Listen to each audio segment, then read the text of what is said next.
An organization called Working with People Trust is spearheading empowerment projects around Zimbabwe with the aim of transforming the lives of women.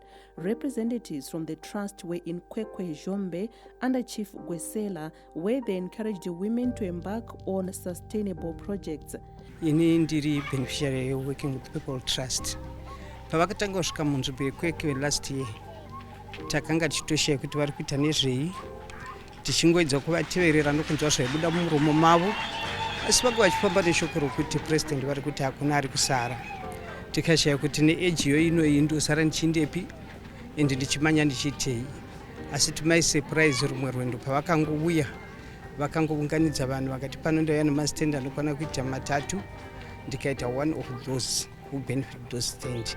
Saka pandiri panapa ndatova landlord nokuchembera kunoku. Working with People Trust tiri kushanda nemadzimai. Tiri kuno kuZombe, tiri kufamba nzvimbo dzakawanda Zimbabwe yese. Tiri kusimudzira madzimai. Vazhinji tiri kuvapa mastands. Mastands kubva kuPure Gold Housing Trust mukadoma. So far tine madzimai anodarika 100 atapa mastands. Asi tiri kutenderera Zimbabwe yese.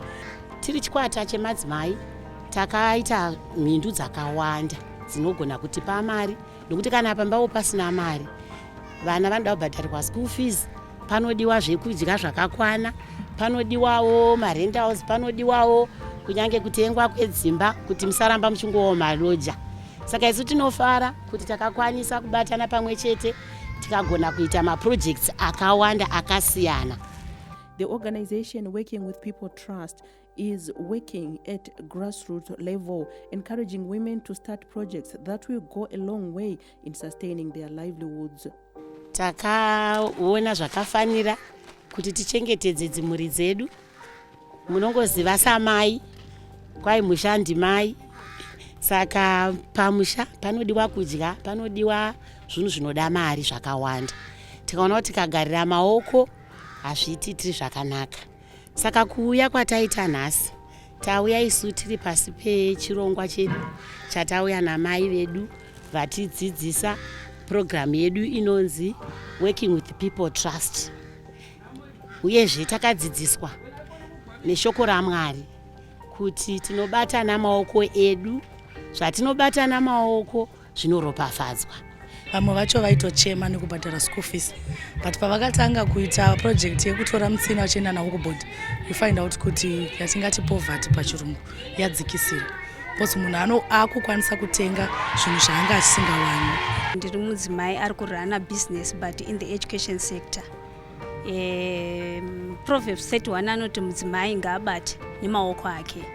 Zvakanakira chaizvo zvikuru kuti mudzimai akabata nemaoko ake, mai ndivo vane machallenges akawanda, especially pamba.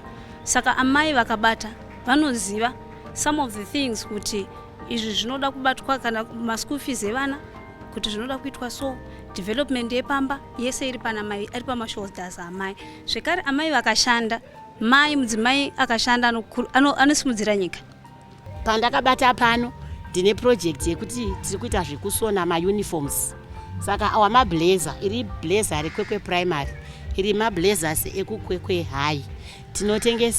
Tichitengesera vana vemukwekwe mauniforms kubva primary school level, tichitengesa zvese kubva kumasani hats nemasocks acho neschool shoe yacho, complete uniform yemwana yakakwana. Zvakare tinotengesawo zvimwe zvinhu zvakaita sehembe. Tinosona maAfrican attire. Ndimuri kuona kuti mazuvano tiri kupfeka hembe dzemaAfrican attire. Saka tinosona zvakare, vamwe vanosona maAfrican attire sezvakaita sawira wangu. A number of women in Kwekwe, Zombe are cross-border traders. The trust encouraged them to export blackjack after proper picking and drying process. Value addition is key for exporting blackjack, which is readily available in Zimbabwe. Namatai takes us through the process of picking and drying blackjack for the export market. Chekutanga tinotarisa kuti mutsino unofanirwa kutemwa makuseni time dzekumakuseni ma6-7 munapinda mumunda, and then wotarisawo panharaunda yauri kutsvaga mutsini kuti pakanaka here.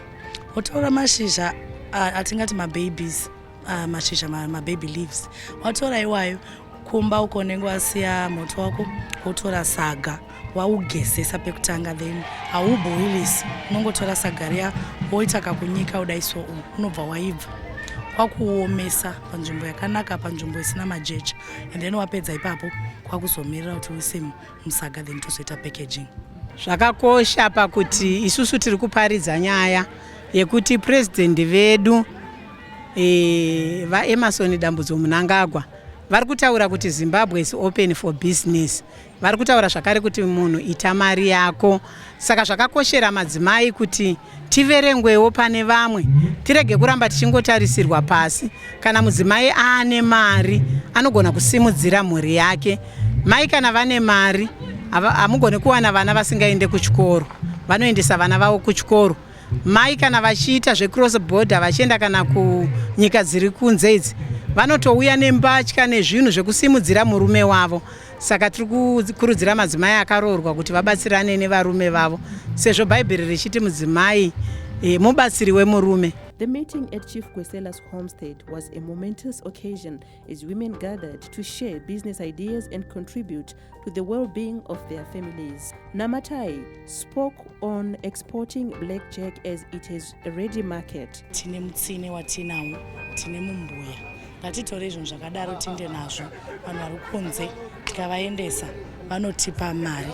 Hatisi kuda kuti mucross border abuditse mari munyika yeZimbabwe aende nayo kune dzimwe nyika, rather kunotora mari yavo kuti uye kunoku. So ndo zvatiri kufamba nazvo, chiti mudzimai wese ngaazive kuti hakusi kufanirwa kuti munhu agarire maoko achitaura kuti hamuna mari munyika. Ngatiendei tinoharvesta mutsine, tiite magroups, tiburitse mufushwa tienda nawo, because vanhu vari kunze uko vanouda. Tiri kukurudzira madzimai kuita mabasa emaoko. Vamwe vari kurima, vamwe vane mashopu, vamwe vari kusona, vamwe vari kubika, vari kuita zveketering. Tinavo madzimai atiri kukurudzira kuti vasarambe vachiita mhirizhonga nevarume mudzimba vachirwira mari, ivo ngavazvitsvakire mari dzavo. Saka tine madzimai zvakare vatinavo vanotori nezvikoro zvavo, maprivate colleges. Tiri mueducation sector, tiri kukurudzira kuti vana mai uyai tipinde. Takaona vana mai vakawanda kumadomasi, vakawanda uyai tipinde mueducation sector, nokuti ndo kune vanasikana vedu vatiri kutarisira vana mai vamangwana. Uyai tiende tidzidzise vana vedu, takawanda madzimai.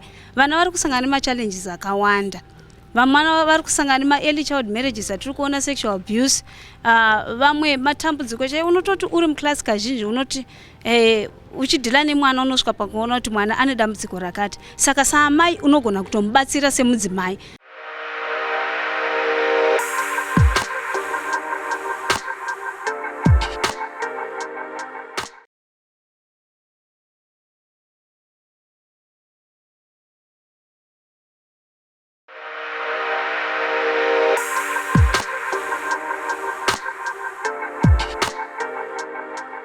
Empowering women is essential to the health and social development of families, communities, and countries. We get to hear some of the projects that are being carried out by women in Kwekwe, Zhombe area. Tinotsvaga madomasi asiri madomasi makupi, tumatomasi tudikisi yote. Then patinenge tichizooneka nato, tinochekera zvimadomasi zvezvo tonyika nawo. Vanofanirwa kuomerana. Then tazopedza ipapo, then we are now ready for packaging. Tapackage is now ready for selling. Mufushwa uyu une ma-health benefits yatingati iron. Iron inowanzosanganika nevakadzi vakazvitakura pamuviri, vanowanzoshomeka neropa nokuti anenge achishare ropa nemwana waakatakura. And then zvinobatsirawo kusimbisa kwemabhonzo chaiko. And then unotodzikisa BP kune vamwe vanorwara neBP. Ma-health benefits arimo mutsine wedu. Working with People Trust has gone an extra mile in educating the community on the negative effects of child marriage and gender-based violence, which is rife in Zhombe under Chief Gwesela. Traditional chiefs continue to play an important role in educating communities against this vice. Tine dambudziko hombe re domestic violence. Iroro rakanyanya kukura, asi tiri kugona kuri manager nokuti we are also sensitizing our communities against gender-based violence, against izo domestic violence wow. Tine maissues ari kunetsa munyika zvakafanana negender-based violence. Zvimwe zvacho zviri kukonzerwa nokuti mai havasi kushanda. Sezvataiona kare kunana mai vedu vainge varingori vasingaendi kumabasa, asi iko zvino tiri kukurudzira madzimai kuti ngatishandei, dzimwe mhirishonga dzinopera, zvimwe zvinhu zvataishayiwa zvinobva zvatiitira zvakanaka. Chief Gwesela has put up structures meant to end gender-based violence in Zhombe. He has put up a traditional court meant to tackle child marriages and gender-based violence. Quarterly, after every 3 months, toita ma-ward assemblies edu, tichisensitize vanhu against iyo domestic violence. Kuno takaisa mutemo kuti munhu wese arova mudzimai anouya kudarirwa mambo woripira mambo kutanga, piri woripira mudzimai waanenge adi ashungurudza. Child marriages have negative effects on the girl child. Once a child is married off, this will result in the girl failing to go to school. Mbembesana in Kwekwe Zhombe community is recorded a rise in cases of young girls who are not going to school. Working with People Trust has initiated a recruitment of teachers for homeschooling so that the affected children can go to school. Kune vana vasiri kuenda kuzvikoro, kubva vana vanofanirwa kunge vari mugrade 5 zvichidzika, vazhinji vacho havasi kuenda kuchikoro. Saka takatotanga program yekuti vana vawane maticha anombovadzidzisa vari pamba. Takatsvaga ma-retired teachers vakaretire kuteaching, vari matrained, ndo vari kuticha vana kumbembezvana ikoko. Tinotori nevana vanosvika kuma120 vari kudzidza izvozvi. Ndakambovhizita pachipatara apo ndikaona vana vakanga vapuwa mimba vari vadiki vachipuwa ma-referrals kunzi ifa permission apo enda kukwekwe, chiuno chako hasachasimba, chichi zvakawanda zvaitaurwa nevakoti. Tikaona kuti for sure disadvantage iyoyo. Piri mwana uyu anenge akanganiswa kuchikora hachaindi, future yake dzimweni dzenguva taizowana chiremba kana taizowana mukoti kana taizowana mupurisa kana musoja kubva kudzidzo yemwana kana upenyu huri nani, upenyu hwake hunenge waitwa robo. Saka ipapo hazvifambi zvakanaka. Inogona kunge iri poverty hayo but isati zvitendere. Toda kuti vakure vatange vaibva, kana vaibva vororwa havo zvinoenderana nemutemo wenyika. Mutemo wenyika ndio unotaura kakuti munhu anogona kuroorwa from 18 years and above. Izvozvo ndo zvatei tichita guard against. I was saying we encourage parents to let the girl child come to school, and we discourage child marriages. We also work with the child line to make sure that the girl child is not abused. We have a child protection committee which we have in our colleges. The committee will sit down with girls, talk to them so that they open up on issues which they come across. Tiri kukurudzira madzimai kuita mabasa emaoko.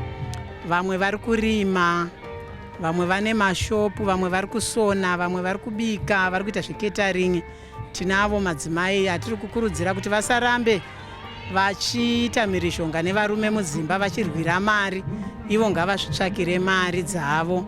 Saka tine madzimai zvakare vatinavo vanotori nezvikoro zvavo, ma-private colleges. Tiri kukurudzira kuti vana mai uyai tipinde. Takaona vana mai vakawanda kumadomasi vakawanda, uyai tipinde mu-education sector nokuti ndo kune vanasikana vedu vatiri kutarisira vana mai vamangwana.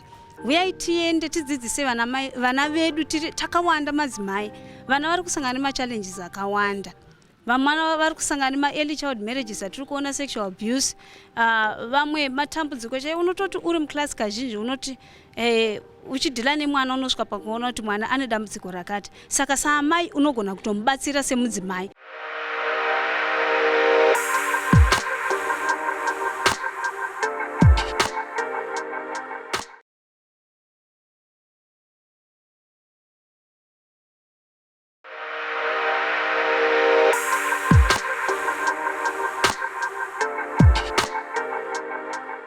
United Nations Security Council 1325 is the first landmark Security Council resolution on women, peace and security, which addresses the impact of war on women and the importance of women's full and equal participation in conflict resolution, peace building, peacekeeping, humanitarian response, and post-conflict reconstruction.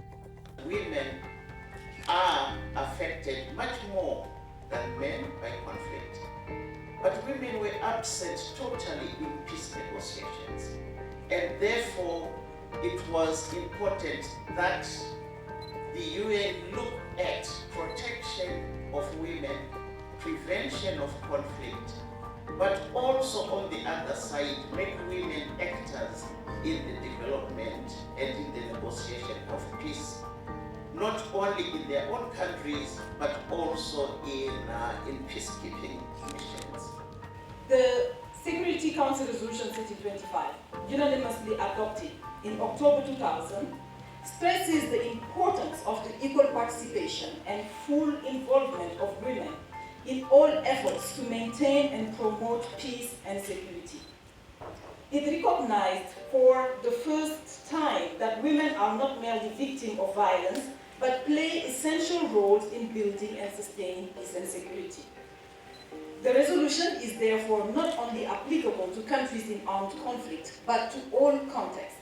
The resolution also calls for special measures meant to protect women and girls from conflict-related sexual violence.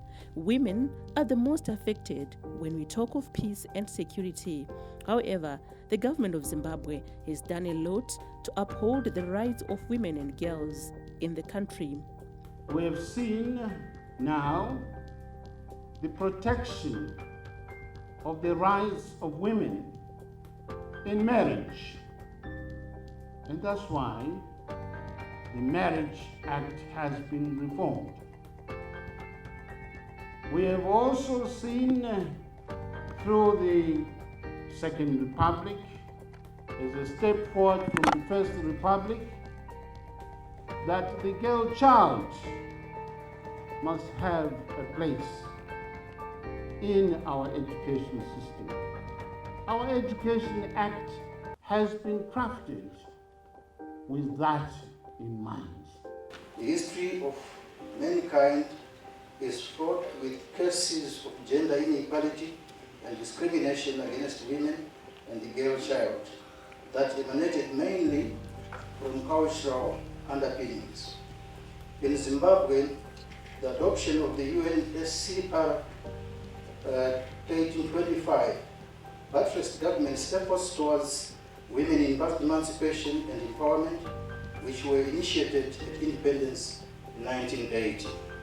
In light of the various threats that women face, a handbook was developed for parliamentarians so that they can tackle the different threats to peace in societies. The handbook provides a good tool for our legislators in their roles of legislation, of oversight and representation. So we are here as we appreciate and witness the book launch that guarantees peace and security, also recognizing that there is need to prevent conflicts. We want also to appreciate the Parliament of Zimbabwe and UN Women for the job well done that has taken us this far in the development of the handbook for parliamentarians that will assist them to be able to recognize Resolution 1325. The launch of this handbook for parliamentarians comes at an opportune time when all stakeholders are strengthening efforts for the prevention of conflict-related gender-based violence. The NPRC considers the UN Security Council Resolution 1325 on women, peace and security as an important framework that guides gender-inclusive peace building, as it calls for the need to increase women's participation in peace building, decision-making, conflict prevention, conflict resolution, and peacekeeping. It also calls for the protection of women's rights in conflict situations, including protection of women and girls against all forms of sexual and gender-based violence and other violations. my remarks by thanking the Parliament of Zimbabwe and the UN Women for coming up with this handbook, which is a referral document for policy makers as they deliberate on issues of women, peace and security. It is my hope that this guiding document will continue to influence the way you will deliberate on policy issues regarding the security and safety of women in our nation. The Speaker of the National Assembly, Advocate Jacob Mdenda, launched the Handbook for Parliamentarians, which interprets the oversight role that the legislators should play in the United Nations Security Council Resolution 1325 on women, peace and security. The handbook will guide parliamentarians in executing their duties. Ladies and gentlemen, allow me to applaud the Parliament of Zimbabwe and UN Women for developing this handbook, as it is of paramount importance since it is a national level strategy which answers the bid to localize the women, peace and security agenda and enhance awareness and understanding of the resolution by our parliamentarians and other stakeholders. The persistence of challenges affecting women's participation in the peace and security agenda calls for a bolstered and collective approach, combining our efforts to accelerate the delivery on commitments arising from international, regional and national obligations on gender equality and women's empowerment. This is why we partnered with Parliament to develop this handbook to accelerate the participation of women and to advance the women, peace and security agenda. UN Women played a pivotal role in making sure Parliament gets the guidelines in an inclusive, gender-responsive approach in conflict prevention and peace-building initiatives. The United Nations Security Council Resolution 1325, enormously adopted in 2000, stresses the importance of equal participation and full involvement of women in efforts to maintain and promote peace and security. Today marks a significant milestone in the aspiration of women's full and equal participation in peace and security in Zimbabwe, as the promises made in Security Council Resolution 1325 are closer to being fulfilled through your strengthened representative oversight and legislative role on women, peace and security. Parliament says it will play an oversight role in the implementation of the United Nations Security Council resolution, which promotes women's participation in the global peace and security discourse. Here in Zimbabwe, we do not have the exact data, but a good proxy for understanding women's participation in these spaces will be the representation at the local level, which stands at the moment at 13%. The persistence of challenges affecting women's participation in the peace and security agenda calls for a bolstered and collective approach, combining our efforts to accelerate the delivery on commitments arising from international, regional and national obligations on gender equality and women's empowerment. This is why we partnered with Parliament to develop this handbook to accelerate the participation of women and to advance the women, peace and security agenda. As members of Parliament, you are uniquely positioned in your role in lawmaking, in your oversight function, to promote peace and to protect human rights.